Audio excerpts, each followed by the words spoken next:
we're going to start out with a, just a baseline set to see where you're at.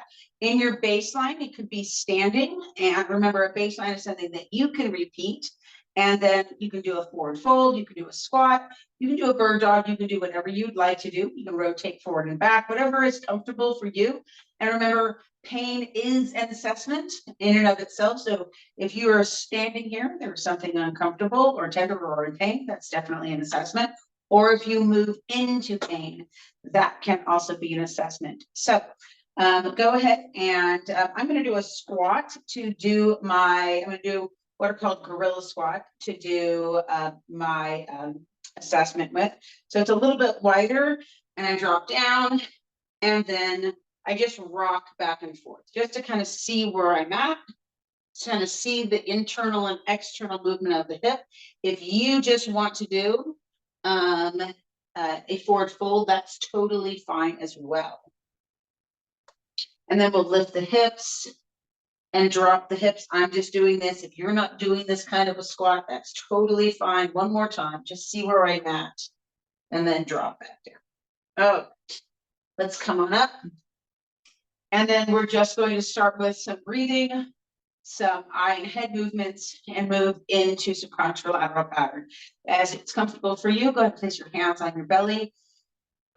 And let's do about, I know it's really long, 30 seconds of some deep, slow nasal breathing. Give yourself the opportunity to just settle and quiet your nervous system.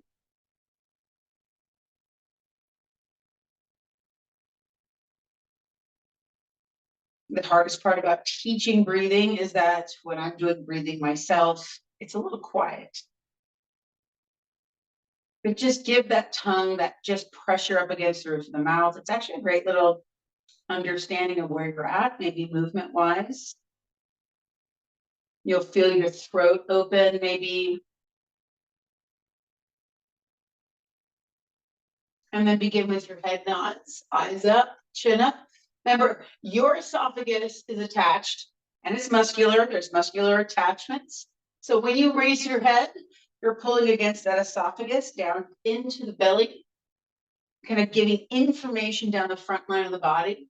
So if you feel backed up, maybe even if you have any issues with acid reflux or stomach issues or swallowing, being able to move the neck is super vital. Never saying that it will fix everything, but movement sure is the lotion to any motion that we have. And I'm moving it around. Lacking of movement sure doesn't help movement in and of itself. So, and then also as we bring the head down, we're moving the back line of the body as well. So pulling on all the levers through, and then let's now add in eyes to the right and head, eyes to the left and head, and wherever your hands feel most comfortable is where you can put them. And remember, your adjacent breathing is not necessarily connected to each movement. It's not leading necessarily or following. It's adjacent to your movements. You can breathe more times than you move your head or vice versa, just as long as you're not panting, hopefully. Think of the rib cages sliding down.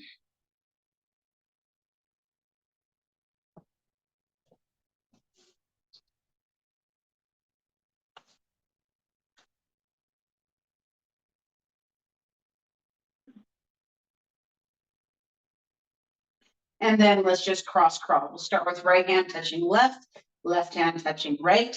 And we're going to take this cross crawl to a small travel. And just as it's comfortable in your space, you can walk to the right. You can travel to the right or to the left. You can walk backward. You can walk forward. And again, wherever your eyes look, you can move opposite of that,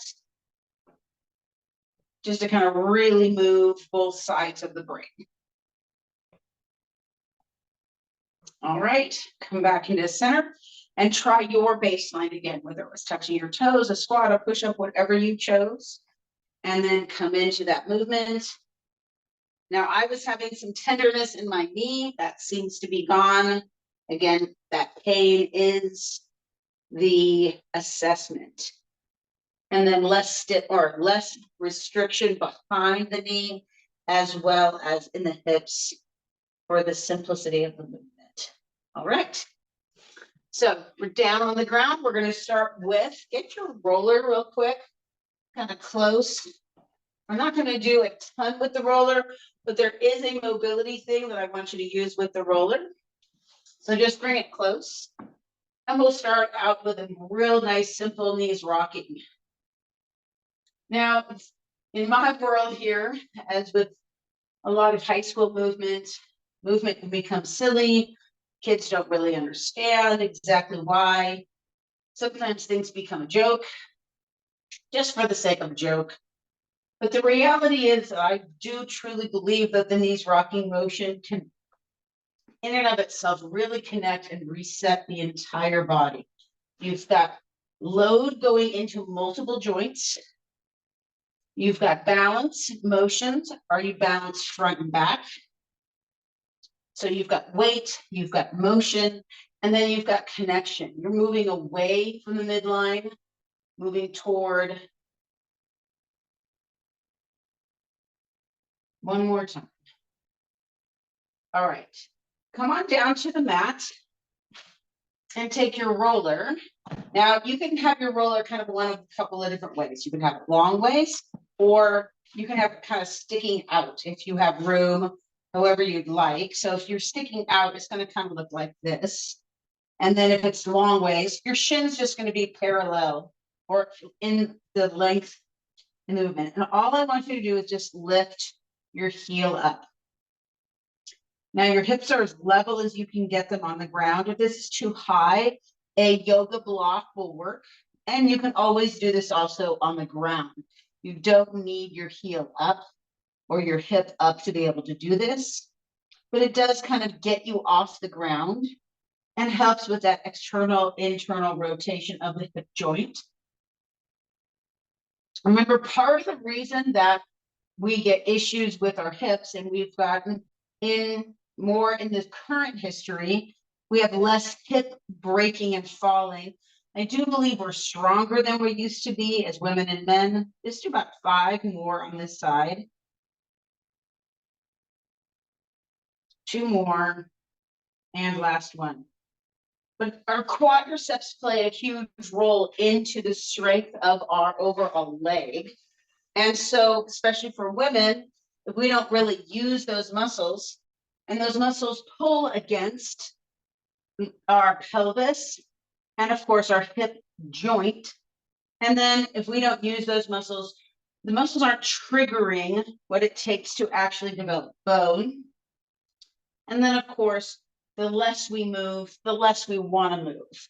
And so it's super important to find all different types of ranges of motion we can get into those hips, and then therefore, which would affect the knees, and of course would affect the lower back.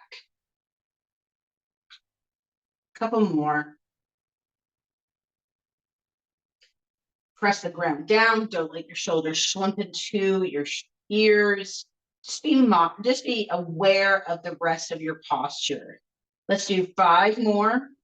4, 3, 2, and the last one.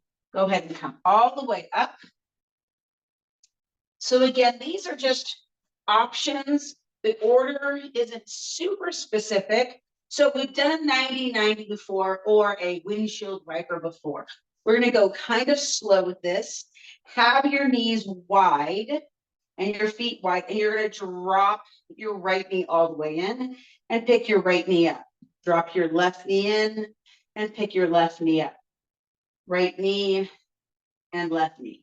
So very often when we do the windshield wiper, typically we roll from side to side and let your legs go internal and external. So on this one, I want you to just focus in on keeping the movement one leg at a time and not doing just kind of flopping the knees.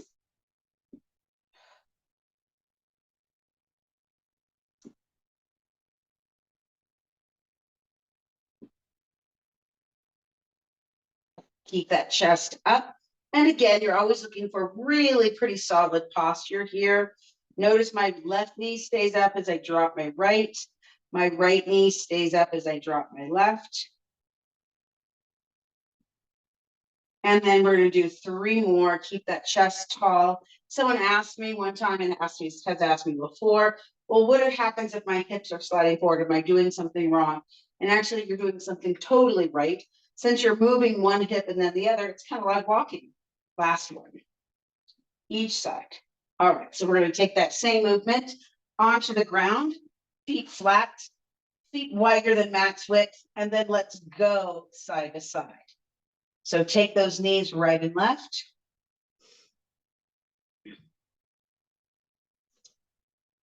On this movement here, I've noticed people have said to me before that they do it sometimes before they get out of bed. And we tend to do this motion. Like think of when you sit in a chair, you readjust to your left hip. You kind of move around, or you tuck your feet underneath you, or you're in a chair and you move to your right, or whatever. And just kind of think about just even the natural things that you do almost unconsciously to just give yourself some more ease in your movement. So notice as I'm moving, even though I'm moving, I'm not trying to rotate my lumbar spine. I'm really getting into my hip joints. I'm allowing my hip to come up. And you can kind of see how I've got movement in my thoracic spine as well. It's not so much movement for my lumbar, even though my lumbar is being affected by the lift of my pelvis. 2 more each side. And last one here. Good. And then we're just going to take that right knee into the chest, hug just for a second, extend, and then lower down. So slide your right knee in to begin, extend and lower down. Got my roller kind of in the way. Knee in, extend, lower down, knee in, extend. Just a nice, good, solid movement.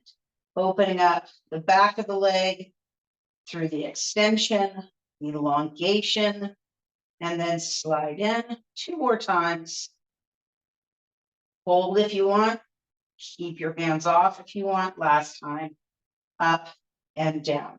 Let's go to the other leg. We'll start with a little hug. Hug it in. Reach up. Settle it down. Hug in. Reach up. Lower down. Knee in. Reach up. Lower down. Couple more. You might notice that your legs are getting a little bit happier doing the movement. Doesn't feel so stuck maybe.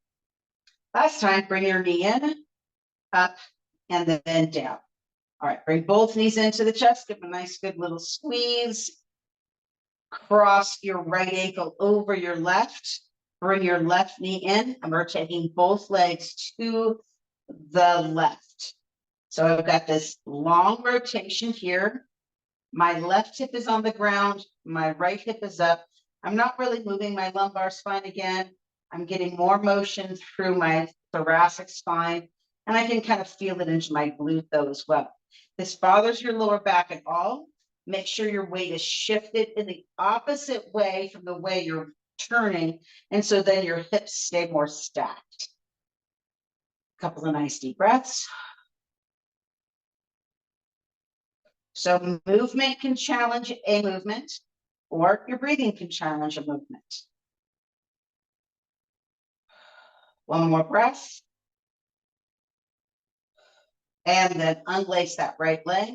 Let's do the other side. So again, you can just do the simple crossover, bring your knee in, and then rotate. And then that might be enough stacking for you.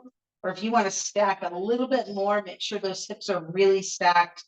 Cross your ankle. And now my left hip is pretty much right over my right hip. And then I'm just going to use my breath to stretch the movement. Big breath.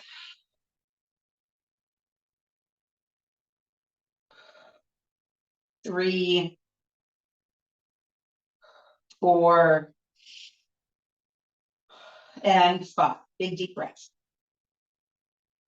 All right, unlace that leg, bring those knees back to center. Let's get up and recheck our baseline. So whatever your baseline was before, forward fold, squat, gorilla stretch, whatever you want. Just give it a little check in to see where it is now. So again, I did a little bit of a squat. My feet were wide. My hips stayed down. Even better for me. So definitely, mine was definitely focused in on my hips, and definitely my hips feel a lot more mobile. And then I can lift my hips, lower, lift, and lower. Even this gorilla squat is a really nice mobilization just in and of itself. So let's come down to the mat and let's do a kind of a rest assess. And then we're going to get that roller on our hips.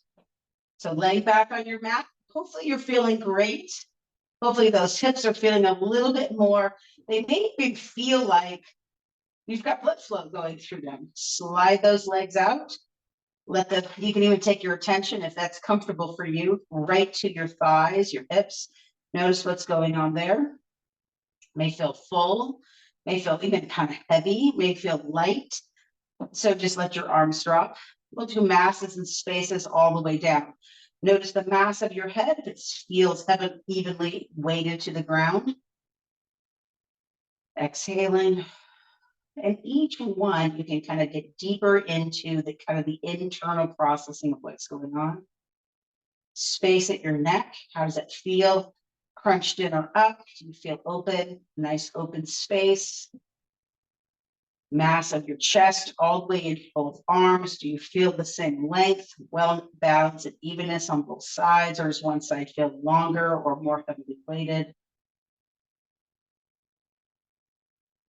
Now, kind of a combination, but a mass of the rib cage down to the belly button, really ending in a space from the belly button to the pelvis. How is that combination? Is the space the same shape and size on both sides? And do we have the same space from the belly button to the top of the pelvis? How does that feel as the space at the neck?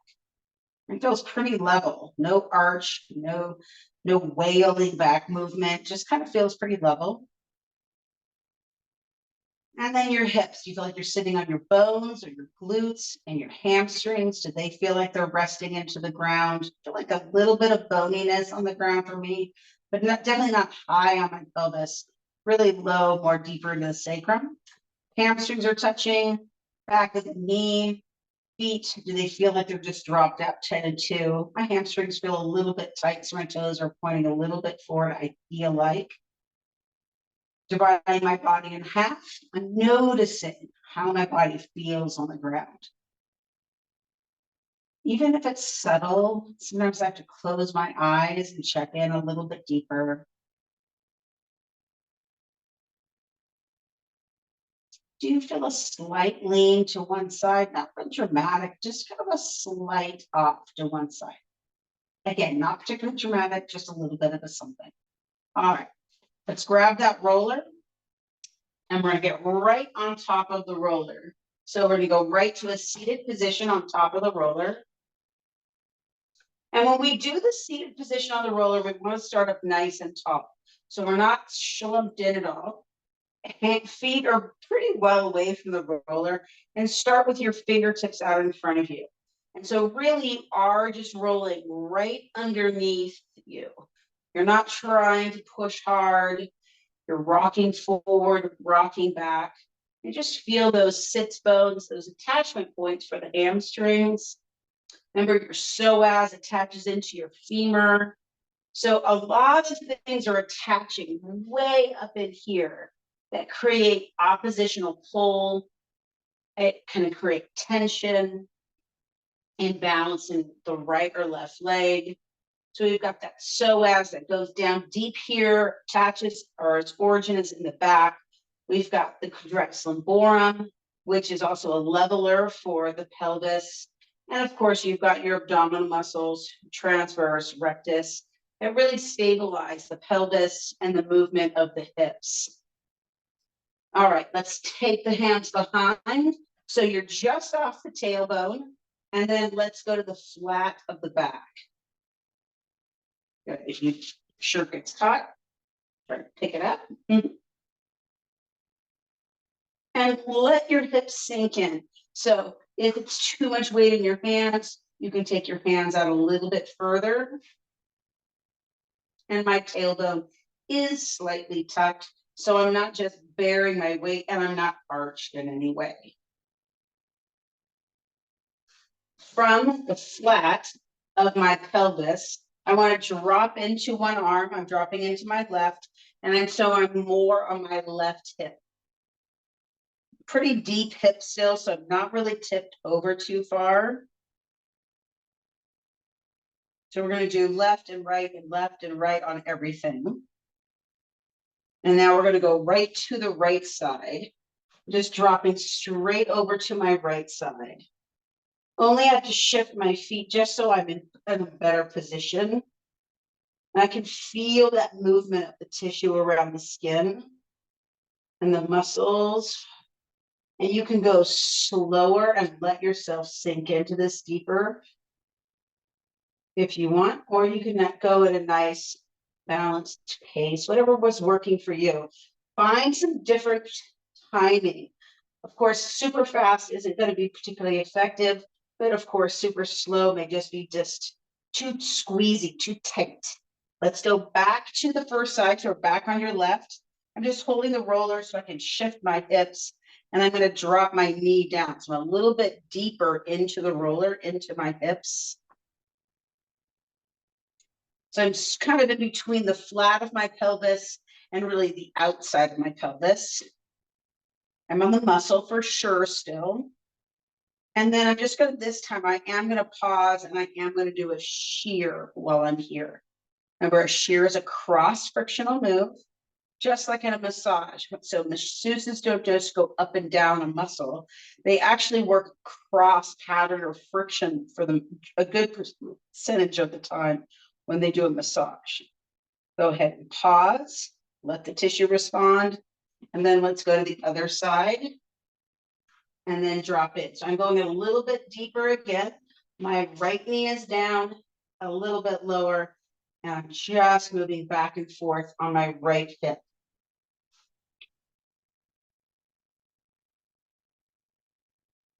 And then I'll pause and I'll lift and lower my right knee.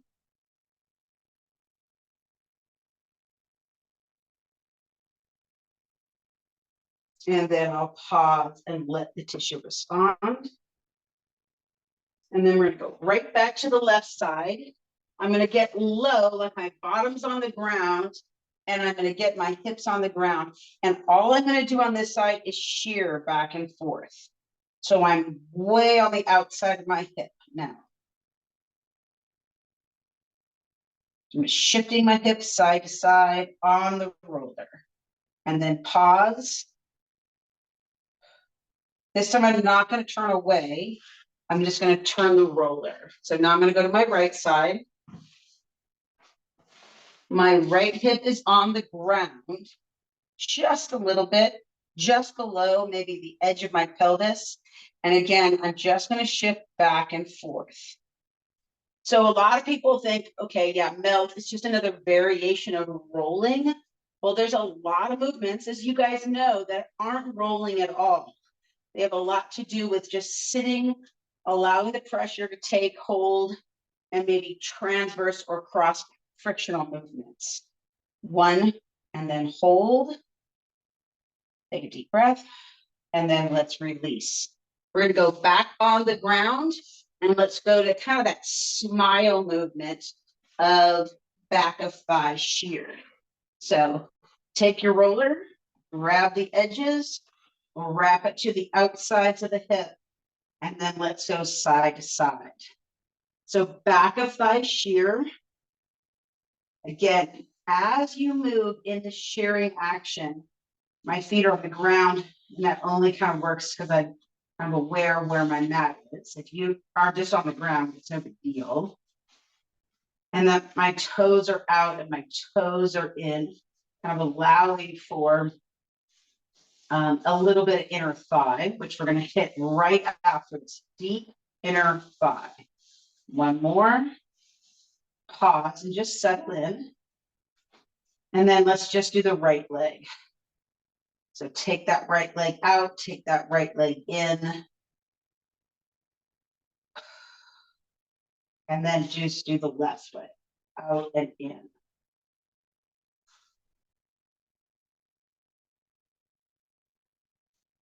And then pause, relax the roller.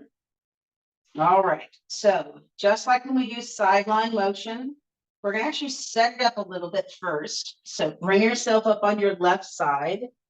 You've got that roller. I'm gonna move the roller here. I'm gonna kind of set up because I'm gonna turn. So I've got my setup is long, and I want to bring my top knee, and then I'm gonna roll pretty much away from my back leg.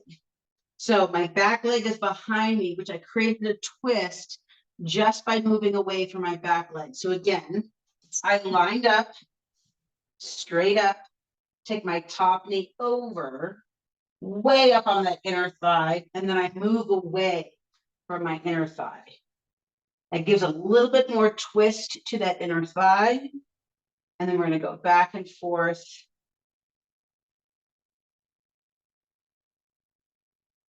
And then pause, and then kind of itch that inner thigh.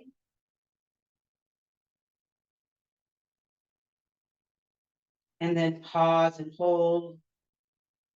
And exhale. And then let's roll off. And then we'll go to the other direction. I'm all over the floor on this one. So again, so imagine yourself laying kind of nose to the tip of the mat or the roller. Top leg is on top, and I'm moving about 90 degrees away from my roller. And I'm just going to go deep inner thigh.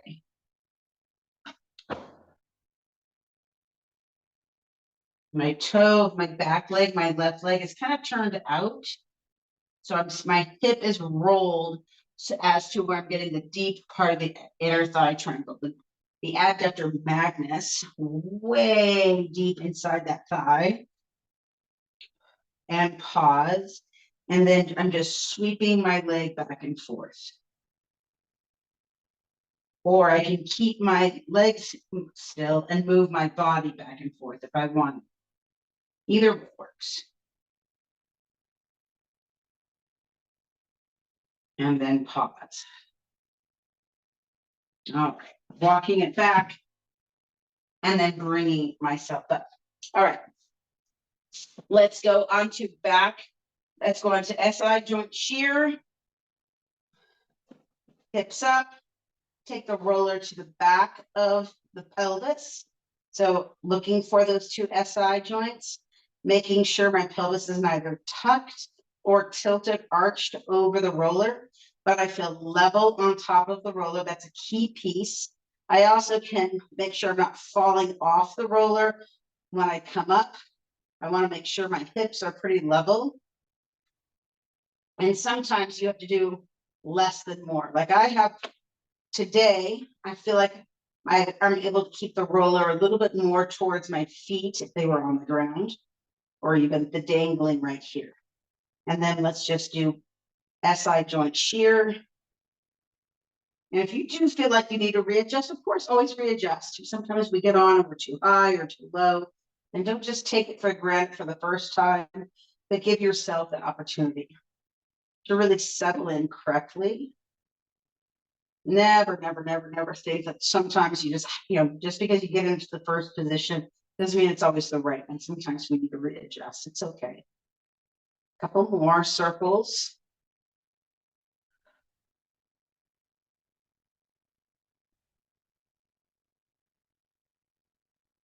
And then let's pause right in the center and go alternating marching. Now remember, there's two sides of the pelvis. It's not just, actually in a sense, three, or more, but there's two bowls, two sides for the bowl. And then they can slightly motion up and down because they are moving with your leg a little bit, not significantly, but they should be able to move. When they tilt forward and back if we sit too much, if we're not conscious about our stability in our pelvis or quadratus lumborum, they can move up and down too much. Pause, bring both knees center. Let's tip both legs to the right over to the right. Now, if we were on the ground, we would be kind of just to the outside of that little dimple, that SI joint. And so we're going to, again, we're going to try to keep that left knee lined up with the right and then circle. So don't let the left knee slack back. Try to keep the pelvis. Even if you want to, you could put a fist behind here so that you aren't falling off the roller at all or falling into position.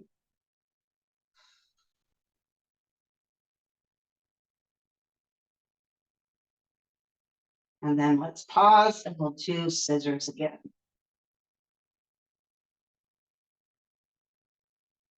Or marching, however you want to think about it.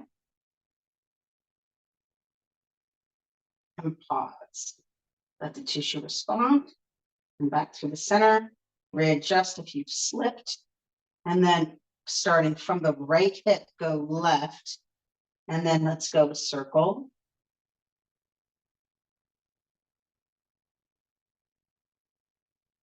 After this, we're going to do a lengthening move. We did it last week where we extended the leg out and worked, which is going to hopefully, the goal of lengthening, actually to bring some hydration back into the tissue.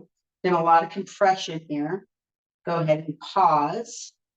Let's do that marching.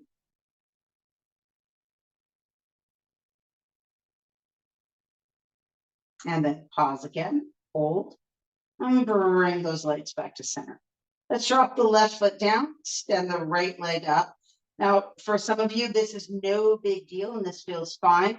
But let's bring the legs almost parallel. And then you're going to take your left knee under and your right foot across.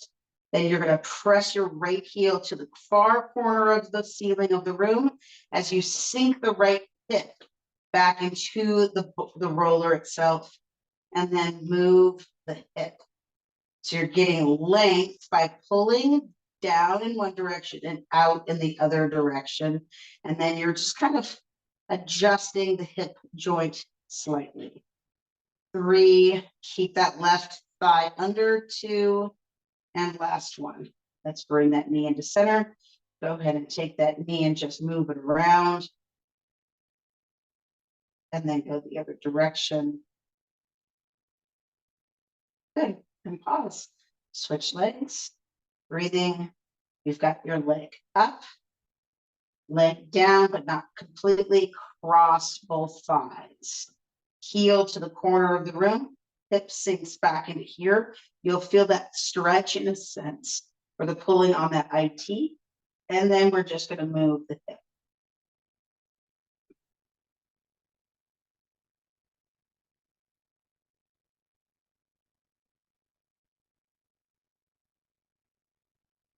And pause. Bring that left knee in. And then let's just go a little circle of that left hip.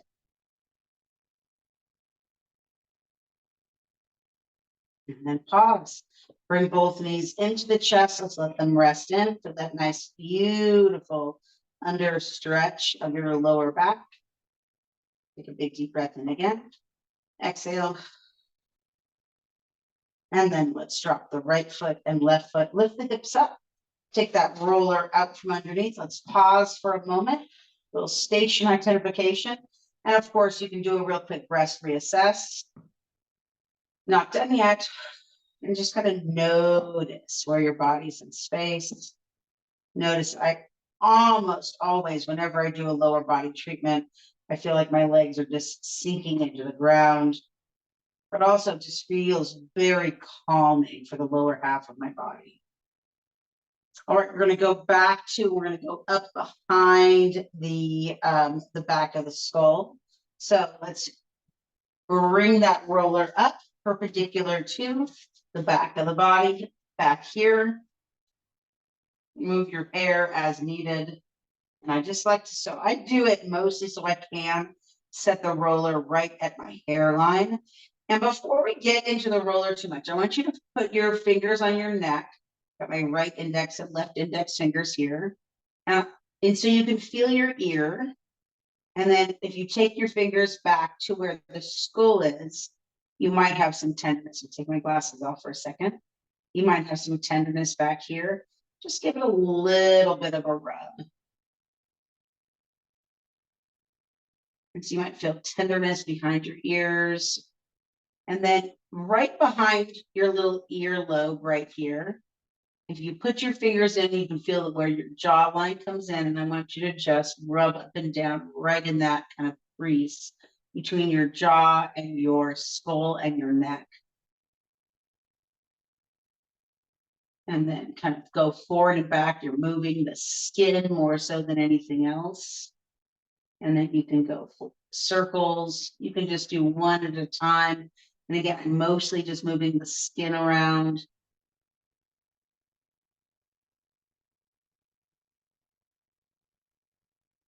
There's a really nice sized lymph node back there, probably one of the largest lymph nodes, and then that kind of rests right in that deep crest. And so you can affect and then pull down the side of your neck. Good. And let's get back to the roller. So our roller is right at the edge of our hairline. Bring your nose to the side or to the straight up on the ceiling, and then elongate your neck. Oh, that traction feels nice. Curl. You might pull the little hairs at the base of your neck.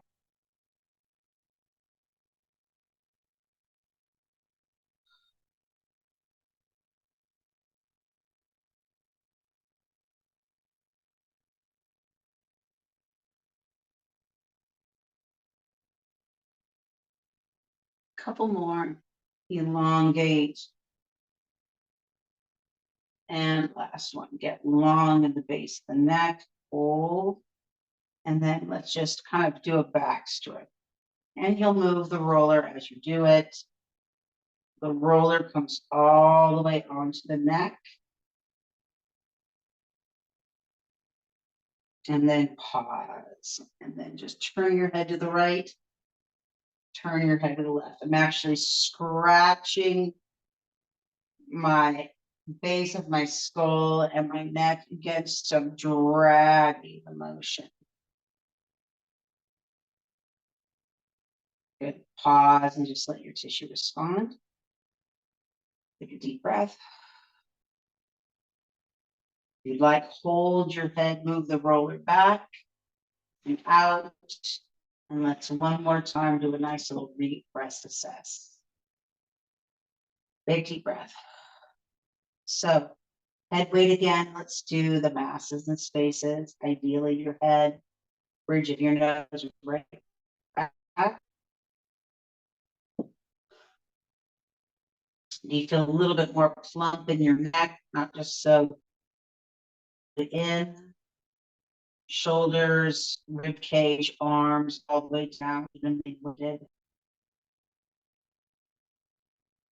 Rib cage down, belly down, space between your belly and your pelvis, and then hips. I feel like my hips have been 3 different places. Like I felt like it was more like almost towards my tailbone, what the weight was. Not in a bad way, just bad or good, just that's what I noticed. Then everything felt like a slope the second time we did it. Now I'm feeling definitely I can feel the weight of my hips, but it feels very level and very grounded.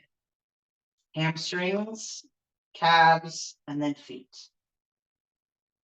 Divide the body in half and just kind of notice those two halves. That feels more balanced for me. Take your arms out wide to a T. Let's slide those feet in gently. Bring one knee and then the other. And let's take both legs to your right. Nice little rotation. Keep that left shoulder back. Give a little gentle press to the top of your left knee. Breathe into the rib wall, the space between your hip and your shoulders. And then bring both knees up. And let's do the other side. I like bringing my knees in first before I just let them go because it keeps my pelvis more level. Drop both knees.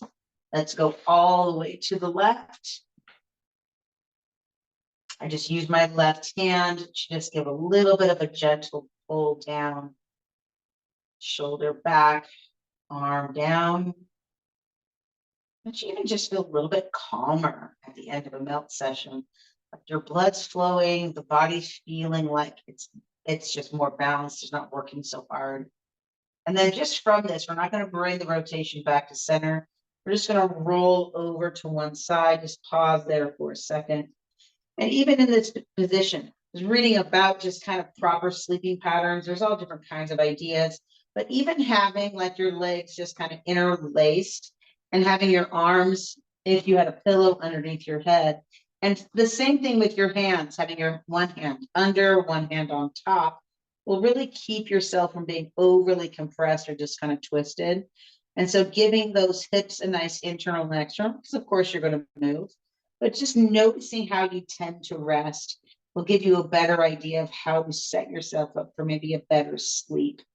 Use your top hand, press yourself up, and let's reassess our movement that we started with.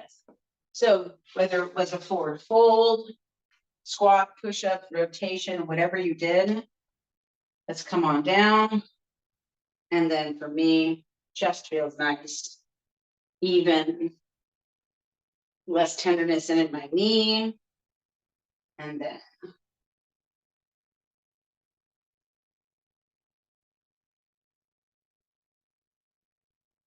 roll yourself all the way up. Bring your feet underneath you. Hopefully your baseline movement became your reassessment and it feels better. Take your arms up and you notice something new about yourself. Exhale down. Take just your right hand up. Tilt over, look up towards your right hand and then down. And then take your left arm up. And then back down. Let's take our hands behind our backs. Interlace those fingers. Instead of just pulling down or pulling back, let your arms kind of do the work as you pull your shoulder blade. As you pull your hands in, your shoulder blade will naturally come in. Lift that chin, bend the knees, and then let's just fold forward. Taking the head down towards the feet, reaching the fingertips, crossed fingers to the ceiling. Big deep breath. Release the hands and roll yourself up. And we are done and done. Fantastic. Well done, you guys.